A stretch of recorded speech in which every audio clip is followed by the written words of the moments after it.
തങ്ങൾ പ്രതീക്ഷയർപ്പിച്ച രാഷ്ട്രീയക്കാരിൽ നിന്നും തങ്ങളെ സംരക്ഷിക്കാൻ ഉത്തരവാദിത്തപ്പെട്ട സർക്കാരിൽ നിന്നും വഞ്ചിക്കപ്പെട്ടിരിക്കുന്നു എന്ന തിരിച്ചറിവിലാണ് അതിജീവനത്തിനായി മുനമ്പത്ത് പ്രതിഷേധ സമരത്തിൽ ഏർപ്പെട്ടിരിക്കുന്നവർ മുഖ്യമന്ത്രിയുമായി നടത്തിയ ഉന്നതതല ഓൺലൈൻ യോഗത്തിന് ശേഷം ഇപ്പോൾ പ്രതിഷേധം ശക്തമാക്കിയിരിക്കുന്നത്.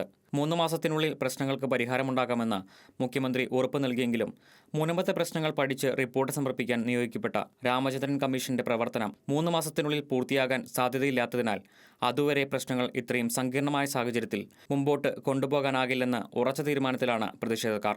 കമ്മീഷനോട് സഹകരിക്കാമെന്ന് സമ്മതിച്ചെങ്കിലും സർക്കാരിന്റെ മറ്റു നിർദ്ദേശങ്ങളെ തള്ളിക്കൊണ്ട് നിരാഹാര സമരം ശക്തമായി തുടരുകയാണ്. സമരക്കാർ ഇപ്പോൾ മുമ്പോട്ട് വച്ചിരിക്കുന്നതിൽ ഏറ്റവും പ്രധാനപ്പെട്ട ആവശ്യങ്ങളിൽ ഒന്ന് വഖഫിന്റെ ആസ്തി വിവര പട്ടികയിൽ നിന്ന് മുനമ്പത്തെ പൂർണ്ണമായി ഒഴിവാക്കണമെന്നാണ്.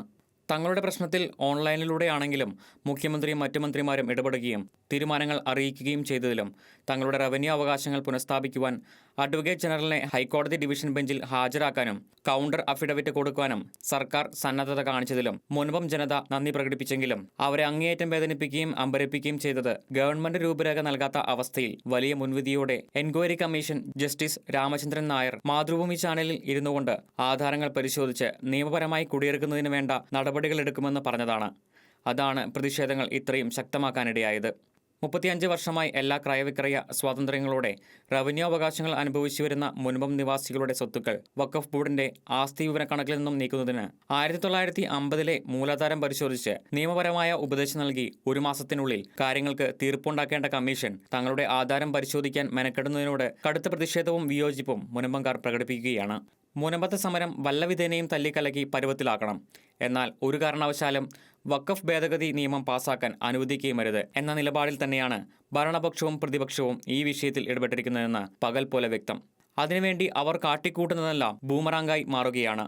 മുഖ്യമന്ത്രിയുടെ ഓൺലൈൻ ചർച്ചയും പഴയ പല്ലവികളുടെ ആവർത്തനമായതിനാൽ ജുഡീഷ്യൽ കമ്മീഷന്റെ നീക്കങ്ങളിൽ അവിശ്വാസം രേഖപ്പെടുത്തിയ മുനമ്പം നിവാസികൾ വഖഫ് നിയമ ഭേദഗതി എന്ന നിലപാടിൽ ഉറച്ചു നിൽക്കുന്നു എന്ന് കണ്ടപ്പോൾ പോലീസിനെ ഇളക്കിവിട്ട് വിഴിഞ്ഞം മോഡലിൽ സമരത്തെ തകർക്കാൻ ഭരണകൂടം ശ്രമിച്ചെങ്കിലും മുനമ്പത്ത് അത് ഏറ്റില്ല.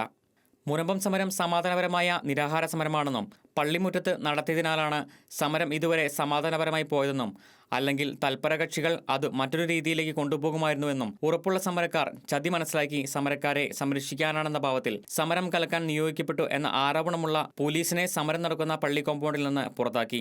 മുനമ്പം സമരത്തിന്റെ 43-ാം ദിവസമായിരുന്ന ഞായറാഴ്ച പ്രതിഷേധത്തിലേർപ്പെട്ട 500ഓളം സമരക്കാർ മുനമ്പം കടലിലേക്ക് പ്രതിഷേധ മാർച്ച് നടത്തുകയും 1995-ലെ വഖഫ് നിയമത്തിന്റെ കോലം കടലിലേക്ക് കെട്ടിത്താഴ്ത്തിക്കൊണ്ട് തങ്ങളെ വിഴുങ്ങാൻ വായ്പിളർന്നിരിക്കുന്ന വഖഫ് ബോർഡ് എന്ന ദുർബോധത്തിനെതിരെ ശക്തമായ പ്രതിഷേധങ്ങൾ നടത്തുകയും ചെയ്തു.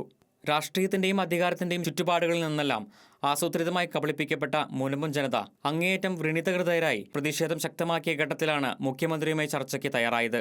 അവിടെയും തങ്ങൾക്ക് കിട്ടിയത് അപമാനങ്ങൾ മാത്രമാണ് എന്ന് തിരിച്ചറിഞ്ഞ പാവം ജനത നിരാഹാര സമരത്തിൽ നിന്ന് പിന്മാറണമെന്നുള്ള സർക്കാർ നിർദ്ദേശങ്ങൾ പൂർണ്ണമായി തള്ളി പ്രതിഷേധങ്ങൾ കൂടുതൽ ശക്തിപ്പെടുത്തിയിരിക്കുകയാണ്.